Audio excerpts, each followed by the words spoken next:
Ate for Makwabadela Update TV na message and then our channel no hit do man subscribe send me the opinion latest news to be a obejebre na onsa etumi akabi na ate for your bobra in 7 ma na the latest news etumi abebom no yes someone yedi kan ka chem say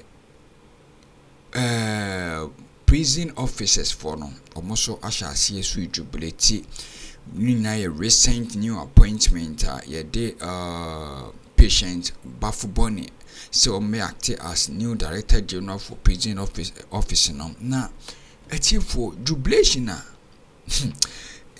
just me this time no me dream me be one minti ase please for jubilate adan ye dan pare free ho prison officers for so jubilate adan omoso omupeni ye na free ho di fofraba enti now what is the secret dia na ekoso those services no e dia na tumi se ekoso a na etima silence and as akanipa no atuma no omuntimi nkasa is it because of the achim mafias no administration intia na said ya this time the prison officers for no so de omo agimi na well ye monreme na yenti ensem bi eba de ka ho ne de musem bebram appointment we buy no say enipa bebrana nim so police service pen higher appointment but let be a dem enim sure say presidency communications the appointment of new security chiefs and so abededra. President John Dramani Mahama has appointed the following security service chiefs: Director General of the Ghana Prison Service, DDGP3, Patience Baffoe Boni, and on a Director General of the Ghana Prison Service, DDGP3, Patience Baffoe Boni, and to say make us say prison service so enya nipa foforo kra saso na chief fire officer DCFO Daniela Mawusi into Sapon and fire chief fire officer DCFO Daniela Mawusi into Sapon enti no na fire service we no nkomo bi mamo me nkomo fire officers ni bi akakrabo madwene menti aseso ye hwe controller general of the Ghana Immigration Service DCI Samuel Basintali Amadu controller general of the Ghana Immigration Service DCIS Samuel Basintali Amatu enti meteno no enti prison service enya peniful for sasuna fire service so enya peniful for and sana Ghana Immigration so enya peniful for na Ghana police service kwa na ebo so we call prison so mu bo se we call immigration so mu so bo se na ba ko a meso me di mani ehu na mu bo se ebo se Ghana Fire Service omo se hey chief fire officer no munyana no DCFO Daniela Mawusi into Sapono no ma me no badwuma na ye hwe Ghana Fire Service time under His Excellency John Dramani Mahama and the late Professor Mills Abra Dr. Kesi or a former fire chief officer Dr. Kesi and a former chief fire officer Dr. Kesi papa baby obiano bi cheche opa na unim omo bodin papa nyanka senda me fire service officers ni bi din komo omo bodin yesi edwuma bi a wo bo ni mbribi utumi hweye munya fire tenders ende asem so akra na fire tender bebre asem mesi His Excellency John Dramani Mahama only the late Professor Mills sa time na Dr. Kesi or sanso oyo hene okufuja nana michiao wo time yesi wo badwuma into abra chief fire officer for Frabe DCFO Daniela Mawusi into Sapon Abbey and papa baby or biano one who famenti to mu hiao was so better board and so be chair board na cheba papa because you see mamu we omu jiji woni pa but omu bo wudi say His Excellency John Dramani Mahama fire officer say why ya there Why ya dear? Yen you den we bue. Nipa obedi fire adwuma no. Fire service will work again. Na fire service betumi gina na so. So we set a fire service na mo dia. You see Dr. Kesi 206 ono oje best fire officer of Africa. Ghana Nia oje best fire officer of Africa. You see papa ne da ho awodin ho. Nti His Excellency John Dramani Mahama we nipa foforo do makoma so ni medwuma no betumi aboa. Omo da wase nso kai Dr. Kesi. One time best fire officer of Africa ha. Kai no. Na so obeda board no so no chair. We are the chairman of fire board no so a. Onu so ni mindie na ne time no betumi ne ye maame eye Daniel Amawusi nto sapon betumi aboma ye adwuma.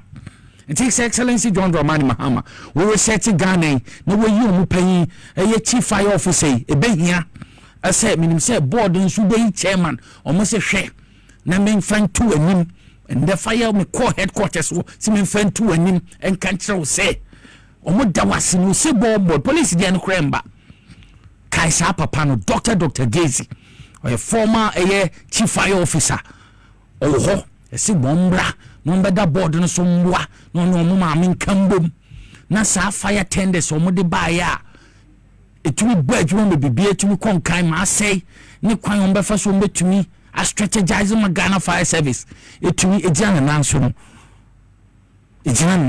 ko fire ye mobo na say fire service ba na nkofo to abo ma no obo mo pom fire service fire tender betumi abansumi nsu ha dwene na say hu si wo ye ni akantamanto ha na say fire fo ba na ehuro mu nso nka no na ntesa minim say ye maame Daniel Amawusi nto sapon obetumi aye say adwuma no menim nyama fire service kita no asamba saa so ne be hia board be ye strong nti Dr. Kesi a wo san ye nana okufuja nana mi chechiao bra na wonim die no fa bua wo nua ba na untumi nya adwuma nti His Excellency John Dramani Mahama fire officers ne say papa nso munya no board no so a no chair mo a obetumi ne omu nua ba na bo adwuma yi na fire service tumi aye kama tsema na mbebi ni mo no na wa reset adwuma na mo na omo tenders ni nimdie ni ntete omo strategize well na ne amatumi akonkan say na say the fire service no ye do mu ni twetwefo mo dodo nti message e wo ho no mean say His Excellency John Dramani Mahama do bi obetumi ni bebo adwuma reset ayo man Ghana no ni fire adwuma no mbeye nti Dr. Kesi wo ho a ende me call fire service headquarters no message e say enfemo say omunya so no beda board so chairman omo a ono maame ma wusi betumi abo adwuma ni ye nti wo so se benefo kai no mo board say be chair board no fire mu a ya ho fama minimum waye bipen na beboa na fire service work again ma ye hwehwe no nti yampim ko ani me hwe budget e ba ye nyina ye to ndum budget ye kama budget leadership budget amotosuo budget jidie wo mu no the new patriotic party MPP for say budget way enya papa kra o say budget way enya kra you heard the worst budget ever Fourth Republic and the Fourth Republic, the late John Rawlings Abaye, the late President Kufuor, and sadly the late Professor Mills Abaye, His Excellency John Dramani Mahama, Nado Dankwa Kufuado, Sisa budget MPP4. Then say Dr. Amin Andam, former finance minister. On the sana Lankasa finance office will enroll. Nekin Furatan Juma. No raya. Urawa Joba Kacha say betting tax implemented. On what's in a day any Momukas asem you. And a budget here west, budgeting your budget above 1 man and your budget out to swoop. Na doctor at to forcing. Or say, hey, Mosideng. Budget I kind of Ghana UT Bossy. Budget am to swoop. Jomfu bia ka hwasem. Obi akas budget more de. Budget am kawum. Budget ye nijewum. Budget am to swoop. Now we implement budget na Ghana will work again. I say Sanse me otiti kwaye ne hu. Na obi odi ba kotin ye Dr. Mi Adam. Ono no nam. Nipa ka say e betting tax ko implement office insan wo wura. De bi okwa not asewa. Obo se me finance minister. Ye ka hu ka bi. Wa wunni ma wo ka ye kan wo ka bi. O say no. Obi obekasa asem bia ye mbongu. Na yankasa Ghana fo yankasa timemufo no yenye judge. Say aso yen judge by himself ankasa say aso sa budgeti a budgeter enyana because 2025 budget na to so ndoto ma yan konkorre the finance minister Dr. Atofosen no so nsa mo kafa budgeter asem pepe. To date they've not been able to say that it's not true that they left a debt behind. They've not been able to say that the Republic of Ghana, at the time they were leaving office, they've left behind 111 billion Ghana cedis in T-bills that we have to roll over week in, week out. They have not denied the fact that they left for the John Mahama administration to repay domestic debt worth 150 billion cedis. They have not contended or said anywhere that it's not true that President Mahama's administration is going to be made to pay to service our debt, external debt, worth $8.7 billion in the next 4 years. They haven't said that ECG did not leave debt of 68 billion cedis, and aside that, an amount of 1.73 billion Ghana US dollars is being owed to IPPs. I've also not heard them say that Cocoa Board is in good state and that they did not leave debt up to 32 billion Ghana cedis. And that most worrisome. They also awarded contracts of which they do not have budget for.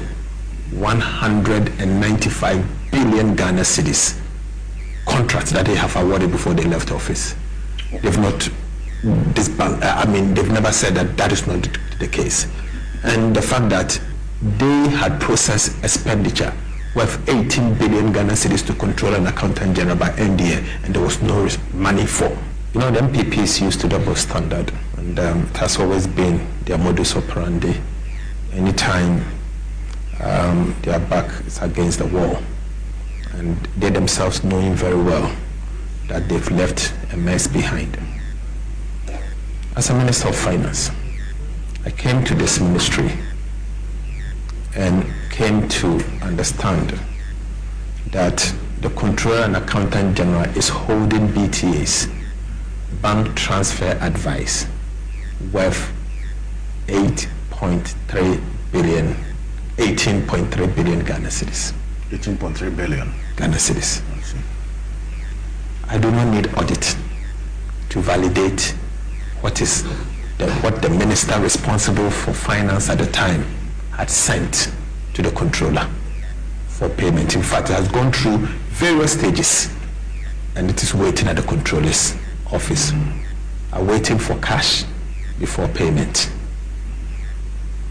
I do not need audit to know that certain ministries have signed IPCs and have sent to Ministry of Finance for Ministry of Finance to process again to controller for payment worth 49 billion.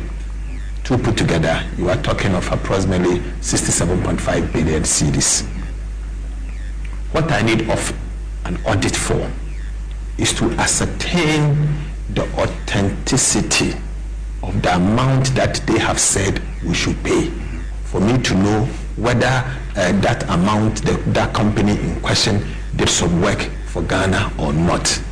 But the fact remains that ministries, department and agencies under President Akufo-Addo had done work, sent the invoices to the Ministry of Finance, and the Ministry of Finance has also forwarded some, the Minister of Finance has also authenticated some, and has been sent to the Controller and Accountant General.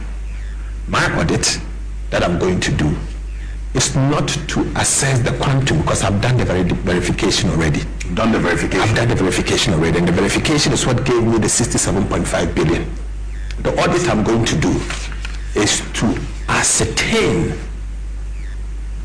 the accuracy the validity of that claim, whether indeed they did work worth 67 billion cedis, of which they are asking the Republic of Ghana to fund.